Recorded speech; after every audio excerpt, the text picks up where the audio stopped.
Hello student, कैसे हो आप सभी का नीट का एग्जाम अच्छा हुआ होगा। नीट एग्जाम पेपर की बात करें तो पेपर मॉडरेट है, ना हार्ड है ना इजी है। और केमिस्ट्री की बात करें तो पेपर मॉडरेट ही है आपका। मैं आज इस वीडियो में आपको केमिस्ट्री की ऑर्गेनिक केमिस्ट्री से पूछे हुए क्वेश्चंस का एनालिसिस कराऊंगी, तो आप अपने क्वेश्चन मैच कीजिएगा और चेक कीजिएगा। फर्स्ट क्वेश्चन देखते हैं, ऑर्गेनिक केमिस्ट्री में पूछा हुआ क्या है आपके पास question. A tertiary butyl carbocation is more stable than a secondary butyl carbocation. वो कह रहा है कि टर्सरी ब्यूटाइल कार्बोकैटाइन है वो स्टेबल है किसके comparatively, secondary butyl carbocation. Structure बनाते हैं साइड में। टर्सरी ब्यूटाइल कार्बोकैटाइन की स्ट्रक्चर 3 डिग्री टर्सरी, और कार्बोकैटाइन कार्बन पे कौन सा चार्ज, पॉजिटिव। ये स्ट्रक्चर आपके पास में टर्सरी ब्यूटाइल कार्बोकैटाइन की, और अगर हम सेकेंडरी ब्यूटाइल कार्बोकैटाइन की बनाएं तो ये स्ट्रक्चर होती है सेकेंडरी ब्यूटाइल कार्बोकैटाइन। 4 कार्बन है और ये 2 डिग्री कार्बन पे पॉजिटिव चार्ज है। ओके, ये सेकेंडरी है आपके पास में ब्यूटाइल। अब क्वेश्चन आपसे पूछ रहे रीजन क्या है कि ये स्टेबल है और ये क्या है, लेस स्टेबल है। ऑप्शन चेक कीजिएगा। -R effect of methyl group. बच्चों देखो यहाँ पे मिथाइल, -R का मीनिंग है रेजोनेंस। क्या इस कंपाउंड में रेजोनेंस पॉसिबल है? डबल बॉन्ड ही नहीं है तो रेजोनेंस तो पॉसिबल होगा ही नहीं। तो रेजोनेंस की कंडीशन तो यहाँ पे क्रॉस। तो आपके पास देख रहे होंगे यहाँ पे रेजोनेंस फर्स्ट ऑप्शन में, फोर्थ ऑप्शन में भी रेजोनेंस, तो ऑप्शन कट हो गए। आप ऑप्शन कट करके आंसर इजीली निकाल सकते हैं। सेकंड ऑप्शन है हाइपर कॉन्जुगेशन। बिल्कुल, कार्बोकैटाइन के पास में अल्फा हाइड्रोजन है। इस कंडीशन में हम देखें तो कितने अल्फा हाइड्रोजन है, 3, 6 और ये 9 अल्फा हाइड्रोजन है आपके पास में। और जितने ज्यादा अल्फा हाइड्रोजन होता है उसकी स्टेबिलिटी उतनी ही ज्यादा होगी। लेकिन अगर मैं यहाँ पे सेकेंडरी ब्यूटाइल की बात करूं, देखो यहाँ पे मिथाइल ग्रुप, यहाँ पे 3 हाइड्रोजन, यहाँ पे CH2 2 हाइड्रोजन, कितने टोटल 5 अल्फा हाइड्रोजन है। स्टेबिलिटी इसके कंपेरेटिवली क्या होगी, डिक्रीज। कार्बोकैटाइन की जब स्टेबिलिटी देखते हैं तो हाइपर कॉन्जुगेशन और प्लस आई इफेक्ट देखते हैं, इंडक्टिव इफेक्ट। लेकिन देखो यहाँ पे हाइपर कॉन्जुगेशन दिख रहा है, बिल्कुल राइट। लेकिन थर्ड ऑप्शन जो है वो -I effect of the methyl group. बच्चों याद रखिएगा, methyl group always +I effect देता है, -I इफेक्ट नहीं देता। तो ये भी कैंसिल। तो आपका राइट आंसर होगा हाइपर कॉन्जुगेशन। और यहाँ पे हाइपर कॉन्जुगेशन ज्यादा है इसलिए इसकी स्टेबिलिटी भी ज्यादा होगी किसके कंपेरेटिवली, सेकेंडरी ब्यूटाइल कार्बोकैटाइन। तो आपका राइट आंसर होगा हाइपर कॉन्जुगेशन। समझ में आया सभी को? नोट कर लीजिएगा, आपका आंसर मैच कीजिएगा, हाइपर कॉन्जुगेशन। सेकेंड क्वेश्चन आपके पास पूछा हुआ है, very important, anisole on cleavage with HI given. Anisole की रिएक्शन करवाई हुई है, मैं यहाँ पे लिख रही हूँ एनिसोल। अब बच्चे कई बार क्या होता है कि आपको कॉमन नेम गिवन है, जब तक आप कॉमन नेम की स्ट्रक्चर नहीं बना पाओगे तब तक आंसर सोल्व नहीं होगा आपका। अब एनिसोल क्या होता है आपके पास में, बेंजीन पे मैथोक्सी ग्रुप अटैच होता है, OCH3 मैथोक्सी। बच्चे यहीं पे कंफ्यूजन क्रिएट किया होगा और आंसर थोड़ा बहुत हो सकता है कि आपने गलत भी किया हो। मैथोक्सी ग्रुप अटैच होता है एनिसोल पे, HI की रिएक्शन करवाई है। बच्चों वेरी इंपोर्टेंट, आपको समझाया जाता है जब भी ईथर में एक साइड एरोमेटिक कंपाउंड होगा तो ये तो बॉन्ड कभी ब्रेक नहीं होगा। जो बेंजीन के साथ में जो बॉन्ड बना हुआ है ऑक्सीजन का, ये बॉन्ड कभी ब्रेक नहीं होता है। रीजन भी है उसका कि ऑक्सीजन का जो लोन पेयर होता है वो बेंजीन रिंग के साथ में क्या शो करता है, रेजोनेंस। सिंगल बॉन्ड किस में कन्वर्ट होता है, पार्शली डबल बॉन्ड में।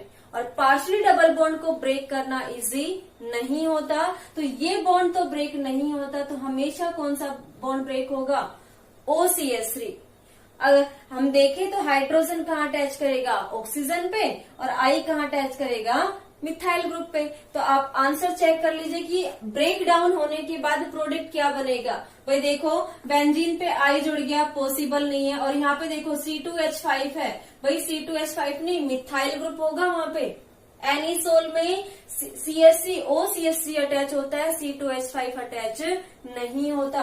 तो ये ऑप्शन गलत आपका, ये ऑप्शन भी गलत क्योंकि C2H5 यहाँ पे आपके पास में। ऑप्शन बचे थर्ड और fourth. Third option is the right. Benzene OH phenol बनेगा और साथ में मिथाइल पे कौन आएगा, आयोडीन। बच्चे ये वेरी इंपॉर्टेंट है, जब भी आपको पढ़ाया जाता है बताया जाता है कि बेंजीन के साथ में ऑक्सीजन का बॉन्ड कभी ब्रेक नहीं होगा, ठीक है। तो ये हमेशा याद रखना है कि यहाँ पे OH आएगा, यहाँ पे CH3I बनेगा। तो आपका राइट आंसर होगा थर्ड वन। ओके चलो थर्ड क्वेश्चन देखते हैं। Which of the following amine will give the carbylamine test. Simple सा क्वेश्चन पूछा आपसे, डायरेक्ट क्वेश्चन पूछ रहा है कि एमीन आपके पास में RNH2 वो प्राइमरी हो सकता है, सेकेंडरी हो सकता है और वो टर्सरी हो सकता है। 3 अमाइन ग्रुप होते हैं। उसने कहा है कि कौन सा एमीन हो जो कार्बिल एमीन रिएक्शन देता हो, टेस्ट देता हो। Simple 1 degree amine carbylamine test देता है। ना तो सेकेंडरी देता ना टर्सरी देता। और रिएक्शन क्या होती है, इसकी रिएक्शन करवाई जाती है क्लोरोफॉर्म के साथ में बेस की प्रेजेंस में। तो प्रोडक्ट बनता है कार्बिल एमीन। आइसोसाइनाइड को कहते हैं कार्बिल एमीन, या इसका अदर नेम भी होता है आइसोसाइनाइड टेस्ट। RNC बनता है, प्लस में आपके पास में KCl बनता है और प्लस में आपके पास में H2O बनता है। तो ये रिएक्शन होती है जिसमें कार्बिल एमीन प्रोडक्ट बनता है आइसोसाइनाइड। ओके और आप देख लीजिएगा ऑप्शन में ये कौन सी डिग्री, आप इसको ओपन करके लिखेंगे CH3CH3 नाइट्रोजन, तीनों वैलेंसी सेटिस्फायर 3 डिग्री एमीन। यहाँ पे देखो 2 डिग्री, इधर भी, इधर इथाइल ग्रुप, इधर बेंजीन, 2 डिग्री अमाइन है। ये 1 डिग्री अमाइन जिसको हम एनिलीन कहते हैं और यही रिएक्शन देगा। और ये वापस से किसमें कन्वर्ट हो गया, ये क्या सॉरी किसमें है, 2 डिग्री अमाइन में। तो बच्चे सिंपल सा क्वेश्चन था आपके पास में कि कार्बिल एमीन रिएक्शन कौन देगा, प्राइमरी एमीन। याद रखना है सिंपल, आप स्ट्रक्चर पहचान और आंसर सॉल्व। तो आपका राइट आंसर होगा थर्ड वन एनिलीन। बच्चों आपके आंसर भी चेंज हो सकते हैं, 1 2 3 आपके पास में सीक्वेंस चेंज कर सकता है, ये 1 पे भी हो सकता है आपके पास। तो मैच करना आप, इसका राइट आंसर क्या होगा, एनिलीन, ठीक है, third one.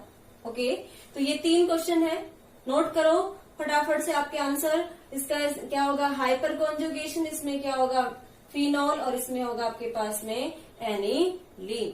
Next fourth question आपसे पूछा है, an alkene on ozonolysis give methanol as one of the product, its structure is.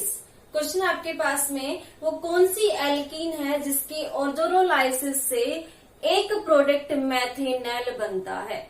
बच्चे सबसे इजी क्वेश्चन आपके पास है ओजोनोलाइसिस का मीनिंग क्या होता है कि डबल बॉन्ड को ब्रेक करो, दोनों साइड में ऑक्सीजन को ऐड कर दो, सिंपल सी रिएक्शन है। क्या है ओजोनोलाइसिस में, भाई ये जो डबल बॉन्ड आपको दिख रहा है, इधर ब्रेक करो, इधर भी ऑक्सीजन जोड़ो, इधर भी ऑक्सीजन जोड़ो। फर्स्ट ऑप्शन ही आप देखेंगे CH2O मैथेनॉल। बच्चों फॉर्मल्डिहाइड का IUPAC नेम मैथेनॉल होगा, एक कार्बन और एल्डिहाइड ग्रुप, इधर आपके पास में बन जाएगा दूसरा एल्डिहाइड ग्रुप। तो फर्स्ट आंसर ही क्या हो जाएगा, राइट। सिंपल सा है, आप डबल बॉन्ड को ब्रेक करो, दोनों साइड में ऑक्सीजन जोड़ो। यहाँ पे अगर हम देखें तो इधर भी ऑक्सीजन इधर भी ऑक्सीजन, 2 ग्रुप बनेंगे लेकिन इधर भी एक कार्बन का ग्रुप नहीं बन रहा है। इधर देखें तो ये बनेगा आपके पास, इधर 2 कार्बन, इधर ये पूरा ग्रुप। तो मैथेनॉल तो एक ही कार्बन का होता है जो फर्स्ट में बन गया। तो राइट आंसर क्या होगा आपका, फर्स्ट। सिंपल सा है, बॉन्ड को ब्रेक करना है, दोनों साइड ऑक्सीजन लगा के देखना है, आंसर सोल्व। मैथेनॉल एक प्रोडक्ट मैथेनॉल बनेगा, वो बन गया आपके पास में। ओके तो ये आंसर, इस क्वेश्चन का आंसर राइट क्या होगा, फर्स्ट, जिसमें एक प्रोडक्ट मैथेनॉल बन रहा है।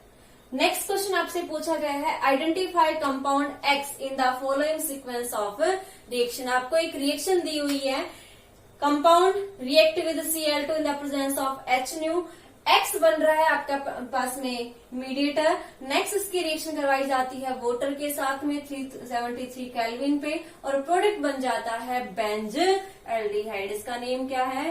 Benz aldehyde. ओके, तो आपको एक्स बताना है कि एक्स क्या होगा। बच्ची थोड़ा सा क्वेश्चन रिवर्स में देखना पड़ेगा आपको कि भाई यहाँ पे ये क्या है? टोलुइन, और टोलुइन की रिएक्शन करवा रहे हैं Cl2 के साथ में, और किसकी प्रेजेंस में है? HNO। आपके पास में क्लोरीनेशन रिएक्शन है। कौन सी रिएक्शन है? क्लोरीनेशन। और किसकी प्रेजेंस में है? Photon light.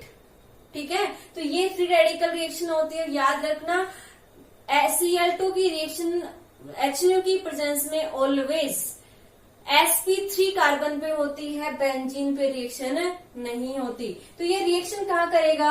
CH3 ग्रुप पे। ठीक है, लेकिन प्रोडक्ट में कह रहा है कि आपके पास एल्डिहाइड बनना चाहिए। इसका अगर हाइड्रोलाइसिस करवाएं तो प्रोडक्ट क्या बनेगा? एल्डिहाइड। देखो मैं यहाँ पे बनाती हूँ इस तरीके से, आपने देखा होगा बेंजीन CH, अगर एक Cl जोड़े तो हाइड्रोलाइसिस से क्या बनेगा? अल्कोहल CH2OH बनेगा। दो बार क्लोरीनेशन करवाएं CHCl और Cl2, हाइड्रोलाइसिस करवाते 2 बार होगा आपके पास में, और यहाँ पे CH पे कितने OH ग्रुप आएंगे? 2 OH। और आपको पता है ना कि 2 हाइड्रोजन OH ग्रुप यहाँ पे पॉसिबल नहीं है, तो यहाँ से H2 निकल जाता है और प्रोडक्ट क्या बनता है आपके पास में? एल्डिहाइड। क्या बनेगा? एल्डिहाइड। तो यहाँ पे कम से कम 2 Cl ग्रुप ऐड होंगे, तब जाके इसका हाइड्रोलाइसिस से क्या बनेगा? CHO। 3 Cl जोड़ते तो कार्बोक्सिलिक एसिड बनता है, एक जोड़ेंगे तो अल्कोहल बनता है आपके पास में। तो यहाँ पे आप ऑप्शन देख लीजिएगा, 2 क्लोरीन है। फर्स्ट आंसर आपके पास में क्या हो जाएगा? ये फर्स्ट में आपके पास 2 बार क्लोरीनेशन होगा, उसके बाद उसका हाइड्रोलाइसिस होगा, OH ऐड होंगे, जो अनस्टेबल होते हैं H2 के फॉर्म में रिमूव करके हम बन जाएगा बेंज एल्डिहाइड। यहाँ पे एक ही है, अल्कोहल बनेगा। यहाँ पे 3 है, कार्बोक्सिलिक एसिड बनता है, और यहाँ पे तो रिएक्शन पॉसिबल नहीं है, ये प्रोडक्ट बनेगा ही नहीं आपके पास में। CH3 को कहाँ हटाएंगे? तो आपका राइट आंसर क्या होगा? फर्स्ट। आया समझ में? तो आंसर हो जाएगा बेंजीन CHCl2। नेक्स्ट क्वेश्चन देखिएगा, which of the following alkene can not be made in good yield by Wurtz reaction. इसको नोट कर लिया आप, आंसर देख लीजिएगा, ये होगी इसकी रिएक्शन। फर्स्ट X ये बनेगा आपके पास में, और उसकी हाइड्रोलाइसिस से आगे प्रोडक्ट बनेगा। ठीक है, मैं इसको रफ करती हूँ, यहाँ पे इसको समझते हैं नेक्स्ट क्वेश्चन को। बच्चे नेक्स्ट क्वेश्चन में आपसे क्वेश्चन पूछा है कि एक वुड्स रिएक्शन है और उसके प्रोडक्ट आपको गिवन है। क्या गिवन है? प्रोडक्ट।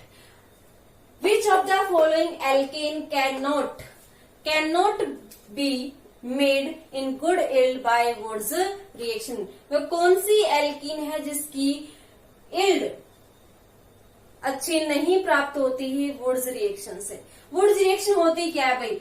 2RX एल्काइल हैलाइड की रिएक्शन करवाई जाती है sodium in the presence of dry ether. ये रिएक्शन होती है जिसमें X रिमूव हो जाते हैं और 2 R ग्रुप आपस में जुड़ जाते हैं, और इसकी यील्ड अच्छी हो इसके लिए जरूरी है कि ये R ग्रुप क्या होने चाहिए? सेम होने चाहिए। अगर डिफरेंट है तो 3 अलग अलग टाइप की प्रोडक्ट बनते हैं। ठीक है, अनसिमेट्रिकल प्रोडक्ट बनते हैं। लेकिन अगर आपने R सेम रखे हैं तो एक ही प्रोडक्ट बनेगा जिसकी यील्ड क्या होगी? अच्छी होगी। ठीक है, प्रोडक्ट की क्वांटिटी क्या होगी? अच्छी होगी। देखो यहाँ पे मैंने कहा कि ये R क्या है? सेम है, तो प्रोडक्ट एक ही बनेगा, यील्ड अच्छी बनेगी। अगर आपने R डिफरेंट कर दिए, एक RX लिया प्लस में एक R-X लिया, और इसकी reaction sodium in the presence of dry ether करोगे, तो बच्चों आपके पास 3 टाइप के प्रोडक्ट बनते हैं, R के फॉर्म में, प्लस में R के फॉर्म में, और प्लस में R- और R- के फॉर्म में। तो यहाँ पे एल्कीन की क्वांटिटी डिफरेंट रहेगी, गुड नहीं मिलेगी आपको। ठीक है, तो गुड क्वांटिटी के लिए हमें R क्या रखना है? से। थोड़ा सा घुमा के क्वेश्चन पूछा है, इसलिए समझने की कोशिश कीजिएगा। यहाँ पे अब देखो 2 R ग्रुप मिलते हैं तो प्रोडक्ट बनता है ना? सेम होंगे तो दोनों में कार्बन की वैल्यू भी क्या होगी? सेम। फर्स्ट में देखिएगा एन हेप्टेन, हेप्ट 7 कार्बन को बताता है। इसका मीनिंग क्या हुआ कि दोनों जो RX में R ग्रुप है वो सेम नहीं है, एक में 4 होंगे और एक में 3 होंगे। देखो आपके पास में यहाँ पे हेप्टेन, हेप्टेन में आपके पास में भाई मान लीजिए एक ग्रुप आपके पास ये है CH3 CH2 CH2X alkyl halide, और दूसरा एल्काइल हैलाइड ये होगा CH3 CH2 CH2 CH2X। दोनों मिले होंगे तब आपके पास टोटल कितने कार्बन हुए होंगे? 7, राइट। और यहाँ पे पॉसिबिलिटी मैंने कहा कि कितने टाइप की एल्केन बनेंगी? 3 टाइप की एल्केन। तो इल्ड तो अच्छी नहीं बनेंगे आपके पास। नेक्स्ट ऑप्शन देखिएगा एन ब्यूटेन, ब्यूटेन 2 कार्बन एक RX में, 2 कार्बन एक RX में, दोनों सेम सेम रहेंगे। CH3 CH2X के 2 मोल आपके पास बन जाएगा ब्यूटेन। भाई सिमेट्रिकल है, एक ही प्रोडक्ट बनेगा। नेक्स्ट वन देखिएगा एन हेक्सेन, 3 कार्बन एक में, 3 कार्बन एक में, सिमेट्रिकल रहेगा, एक ही प्रोडक्ट बनेगा। इस वाले केस में भी 2,3 डाइमिथाइल ब्यूटेन, ब्यूटेन 4 कार्बन की चेन बनेगी, 2 एक में, 2 एक में। तो भाई ये भी सिमेट्रिकल का केस है, ये भी सिमेट्रिकल का केस है, ये भी सिमेट्रिकल का केस, और ये क्या है? अनसिमेट्रिकल का। तो आंसर आपका यही रहेगा एन हेप्टेन, जिसमें प्रोडक्ट की क्वांटिटी सही नहीं बनेगी। आपके पास 3 टाइप के प्रोडक्ट बनेंगे, गुड क्वांटिटी आपको नहीं मिलेगी। तो आंसर आपका ये रहेगा, आप मैच कर लीजिएगा, आपका राइट आंसर एन हेप्टेन रहेगा। ओके, वुड्स रिएक्शन को समझ लो। Next, reaction between acetone and methyl magnesium chloride. बच्चे वेरी इंपॉर्टेंट क्वेश्चन है, गिग्नार्ड रिएजेंट का हर साल क्वेश्चन पूछता है, इस साल भी आया आपके पास में। एसीटोन, इधर देखिएगा CH3 C double bond O CH3 को एसीटोन कहते हैं। इसकी रिएक्शन करवाएंगे मैग्नीशियम, क्या है आपके पास में? मिथाइल मैग्नीशियम, मिथाइल बोले तो CH3, मैग्नीशियम Mg और Cl। रिएक्शन होगी आपके पास में, ये कहाँ अटैक करेगा? मिथाइल ग्रुप अटैक करेगा CO पे, डबल बॉन्ड ब्रेक होके यहाँ जाएगा, मिथाइल जुड़ेगा आपके पास में, और प्रोडक्ट क्या बनेगा? हाइड्रोलाइसिस से। यही पूछ रहा है आपसे क्वेश्चन से कि हाइड्रोलाइसिस से प्रोडक्ट क्या बनेगा। देखो CH3 carbon double bond oxygen convert हो गया सिंगल बॉन्ड में, ये हो गया ऑक्सीजन, यहाँ पे आएगा हाइड्रोलाइसिस से H। इस ग्रुप पे कौन जुड़ गया? CH3, और ये CH3 पहले से अटैच था। अब इसका नेम लिख लीजिएगा, वो इसका आंसर बन जाएगा। अब देखो यहाँ पे question number, option number first, tertiary butyl alcohol. भाई बिल्कुल 4 कार्बन और 3 डिग्री कार्बन से OH अटैच है, आंसर होगा tertiary butyl alcohol. Right, first answer ही इसका राइट होगा, तो आगे चेक करने की जरूरत ही नहीं है। Tertiary butyl alcohol, common name given है बच्चों, common name tertiary butyl alcohol, तो इसका राइट आंसर फर्स्ट। ठीक है, चेक कर लीजिएगा, ऑप्शन लगा लीजिएगा और मैच कीजिएगा आपका सही है या गलत है। ठीक है, चलो इस 2-3 क्वेश्चन और है ऑर्गेनिक केमिस्ट्री के, वो देखते हैं। नेक्स्ट क्वेश्चन आपसे पूछा गया है, elimination reaction of 2 bromo pentene, sorry pentane to form pent 2 ene is. Question सुनिएगा, एलिमिनेशन रिएक्शन है जिसमें 2 ब्रोमो पेंटेन, 5 कार्बन की चेन है, 1 2 3 4 5, और 2 नंबर पे कौन अटैच है? ब्रोमो। तो वैलेंसी देख लीजिएगा, CH3 CH CH2 CH2 और ये CH3। इसकी एलिमिनेशन रिएक्शन करवाई जाती है और प्रोडक्ट बनता है पेंट 2 इन, 5 कार्बन और दूसरे नंबर कार्बन पे क्या है? Double bond. तो इस तरीके से होगा CH2 CH CH और ये CH3, और ये रिएक्शन है। एलिमिनेशन रिएक्शन है तो आपके पास रिएजेंट हम लेते हैं अल्कोहलिक KOH। ओके, अब आपसे पूछ रहे कि ये रिएक्शन किस तरीके से प्रोसीड हुई है, कौन सी रिएक्शन होगी? ऑप्शन देखो, बीटा एलिमिनेशन रिएक्शन। क्या ये रिएक्शन बीटा एलिमिनेशन रिएक्शन है? चेक कर लो एक बार। भाई देखो Br यहाँ से निकल रहा है, किसको लेके निकलता है? हाइड्रोजन को। कौन से हाइड्रोजन को लेके निकला? देखो यहाँ पे डबल बॉन्ड कहाँ बना हुआ है? 2 नंबर कार्बन और 3 नंबर कार्बन के पास में। तो ये अल्फा कार्बन, ये बीटा और ये बीटा, इधर वाले बीटा को लेके निकला। तो कौन सी रिएक्शन होगी ये? Beta elimination reaction. किसका एलिमिनेशन हुआ है? यहाँ से HBr का, यहाँ से Br और यहाँ से H निकला हुआ है। तब जाके क्या बना, डबल बॉन्ड। तो HBr निकल रहा है, बीटा एलिमिनेशन रिएक्शन हो रही है। ऐसा समझ में, तो फर्स्ट आंसर सही हो गया। सेकंड आपके पास में है follow set-Jeff rule. Set-Jeff rule क्या कहता है बच्चे, कि एलिमिनेशन रिएक्शन में बनने वाली एल्कीन वो स्टेबल होती है जिसमें सब्स्टिट्यूएंट ज्यादा होंगे। और यहाँ पे आप देखें तो 2 सब्स्टिट्यूएंट है, इधर भी और इधर भी, और ये किसको फॉलो करता है, सेट-जेफ रूल को। इसका दूसरा प्रोडक्ट बन सकता था यहाँ से, देखो यहाँ पे इसने बोला है यहाँ पे, इसलिए हमने लिखा नहीं, CH2 CH2 CH double bond, और यहाँ पे क्या बनता, CH2। इधर लिखते हैं CH3 CH2 CH2 CH double bond CH2। भाई हाइड्रोजन यहाँ से निकलता है तो बॉन्ड यहाँ पे बनता है आपके पास में 1 नंबर कार्बन पे यहाँ पे। तो यहाँ पे अगर सब्स्टिट्यूएंट देखोगे एल्कीन के पास एक है, और वो कौन बताता है, होफमान। सेट-जेफ क्या बताता है कि मोर सब्स्टिट्यूटेड एल्कीन बनेगा, ठीक है। तो यहाँ पे 2 सब्स्टिट्यूएंट है, तो किसको फॉलो कर रहा है, सेट-जेफ रूल को। ओके, नेक्स्ट आपके पास में है थर्ड ऑप्शन, डिहाइड्रोहेलोजिनेशन रिएक्शन। ये कौन सी रिएक्शन फॉलो करता है, डिहाइड्रोहेलोजिनेशन। डी मतलब निकलना, किसका, हाइड्रोहेलोजिन H और हेलोजन X। यहाँ पे देखो हाइड्रोजन निकल रहा है, Br हेलोजन, ब्रोमीन निकल रहा है, HBr निकल रहा है आपके पास। तो ये डिहाइड्रोहेलोजिनेशन रिएक्शन है, ये भी सही है आपके पास में। क्या ये डिहाइड्रेशन रिएक्शन, क्या यहाँ से H2O निकल रहा है, डिहाइड्रेशन का मतलब क्या होता है, H2O का निकलना, ठीक है। नहीं भाई, यहाँ से तो क्यों निकल रहा है, HBr। तो बच्चों देखो यहाँ पे 3 ऑप्शन राइट है आपके पास में, कि ये बीटा एलिमिनेशन रिएक्शन है, बिल्कुल बीटा हाइड्रोजन को निकालता है, बीटा एलिमिनेशन रिएक्शन है। क्या ये सेट-जेफ रूल को फॉलो कर रहा है, बिल्कुल मोर सब्स्टिट्यूटेड एल्कीन बन रहा है, स्टेबल एल्कीन बन रहा है।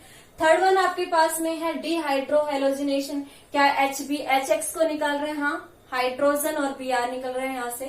क्या ये H2 रिमूव कर रहा है, नहीं भाई, यहाँ से HBr, और तो ये तो हो जाएगा रॉन्ग। तो अब आपके पास ऑप्शन गिवन है, A option, B option, C option, D option.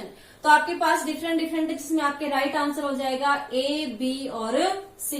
तीनों ही ऑप्शन क्या होंगे, राइट होंगे, ठीक है। तो ये ऑप्शन राइट होगा, आप चेक कर लीजिएगा, फर्स्ट भी सही है, सेकंड भी सही है और थर्ड भी सही है। तो A, B, C तीनों सही होंगे आपके पास में।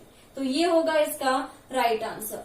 ओके, नेक्स्ट क्वेश्चन देखिएगा, रिएक्शन बिटवीन बेंजल्डिहाइड। आपसे पूछा है कि बेंजल्डिहाइड, बेंजीन पे क्या अटैच होगा, एल्डिहाइड ग्रुप की रिएक्शन करवाई जाती है एसीटोफिनॉन।